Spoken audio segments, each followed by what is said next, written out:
Welcome to something special. Welcome to TEDx. This TEDx event is part of a global conversation that takes place every day in every corner of the world.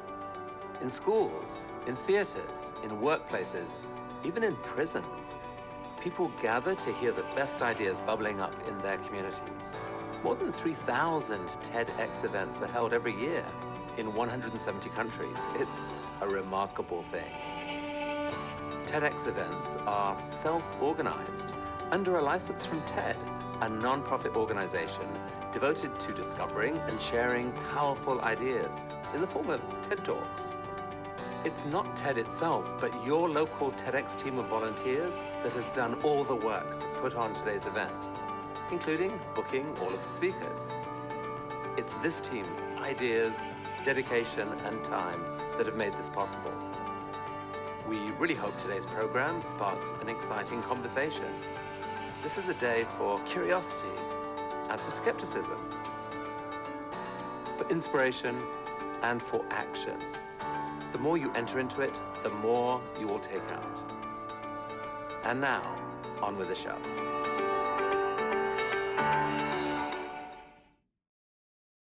Hello everyone, I'm Camila Cruz. For some, I might be a familiar face. I'm an ex-Brit who graduated last year along with the diploma of 2020. I'm 19 years old and I'm currently a junior pursuing a Bachelor's of Business Administration with a major in data analytics at Holt International Business School in Boston. I also serve as the current Vice President of the Holt Student Association. And today, I'm more than excited to share and engage with the community I was a part of for 15 years here at Academy Britanica, Cuscatleca. I'm sure that today's speaker lineup will give you a glimpse into the new era ahead of us, with a range of different ideas worth sharing. However, today I want to talk to you guys about something that will revolutionize the world in coming years. What I'll be sharing with you guys today is something that will change how we interact with the environment around us. It will change how we see and think of the world. It will fundamentally change how we shop, learn, recreate, socialize, work, and many other essential aspects of life. What I'm talking about is the new era of the internet, and it's called Web 3.0. You've probably heard some of the buzzwords around it, some being the metaverse, NFTs, cryptocurrencies, and many others. However, there is a lot of confusion around the topic still. Personally, just a few months ago, I began reading and listening about NFTs, wallets, initial coin offerings, and several other acronyms. I was clueless as to what they were referring to. Then I progressively began seeing it come to life and how it was changing the art and marketing spaces.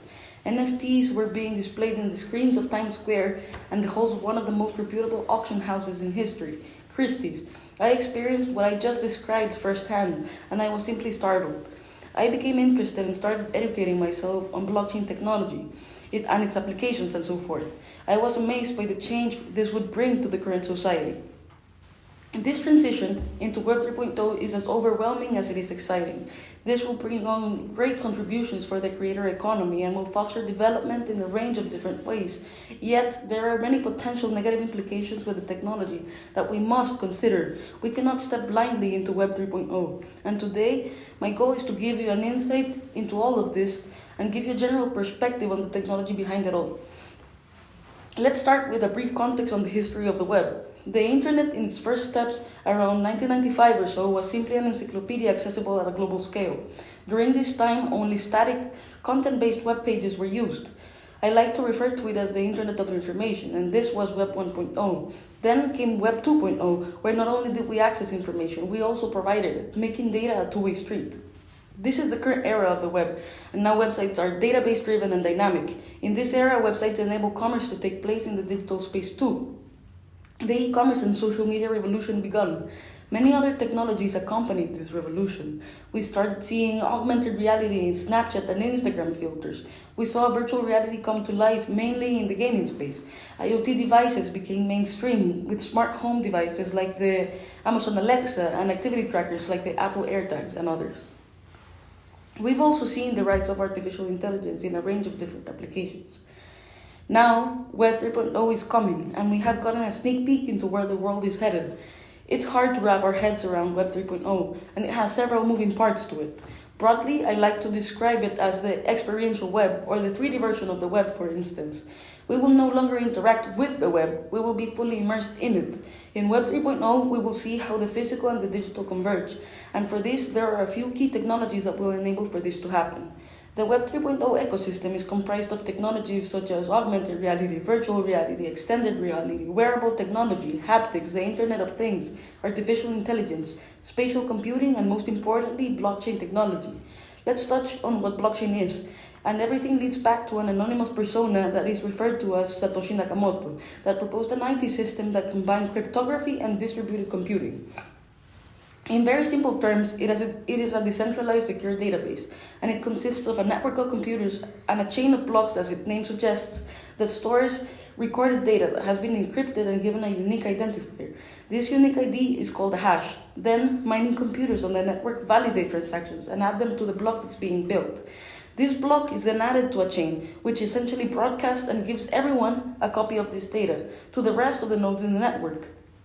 The blockchain runs a protocol of distributed consensus, and this means that the system, or rather chain of data, is tamper-proof, since each computer on the network would have to agree to any alterations.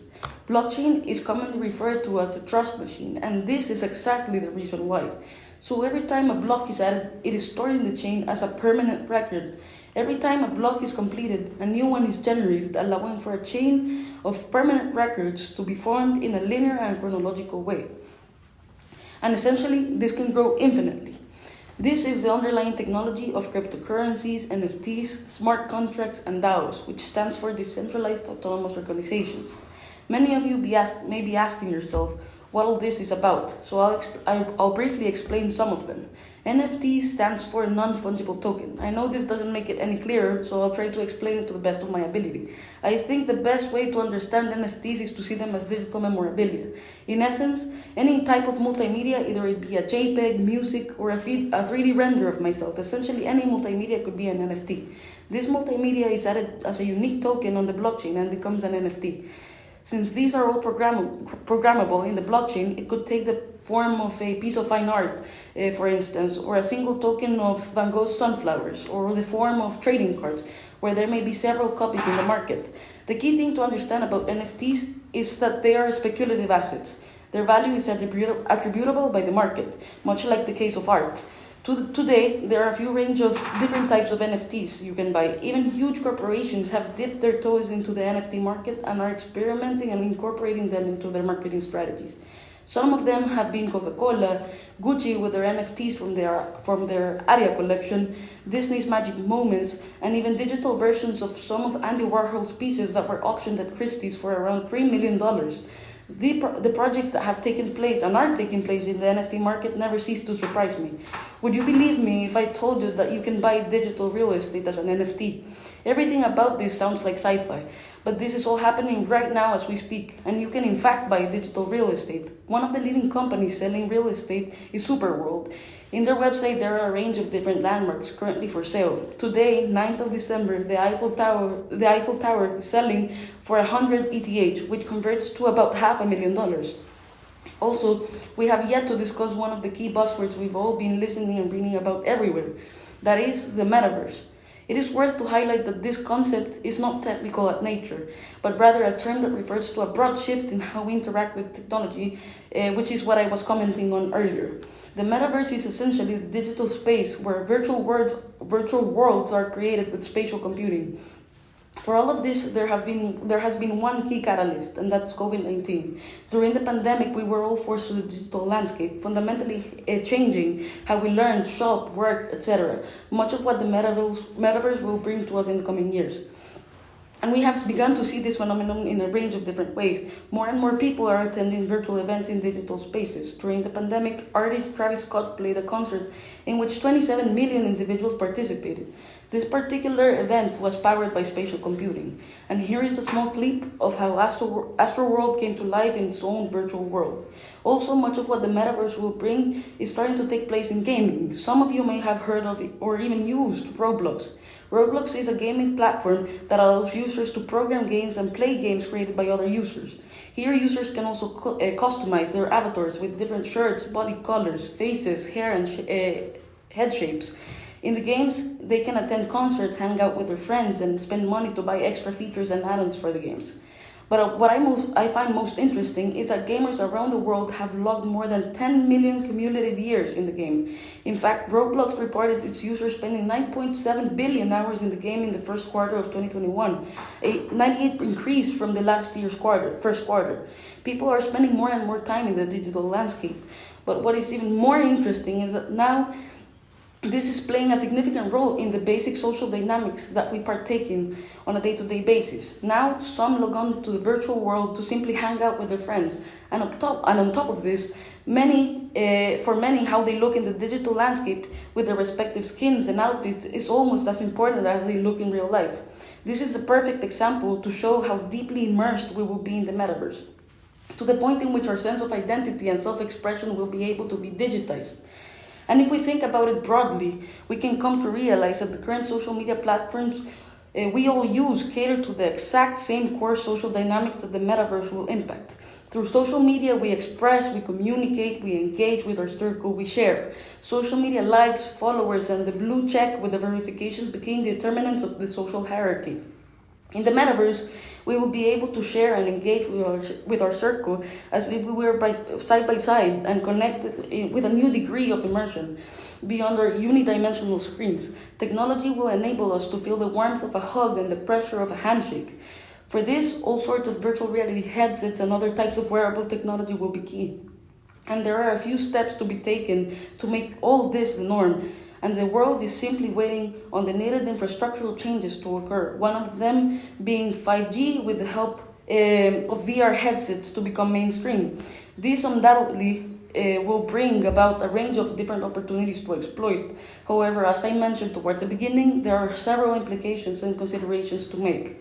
Blockchain technology lends itself for unethical activity due to increased pseudo-anonymity, the decentralization of information, and the lack of regulations around all of this. And it's worth highlighting that at the core of the blockchain movement is an anarchist ideology that might irreversibly change the world if it's misused.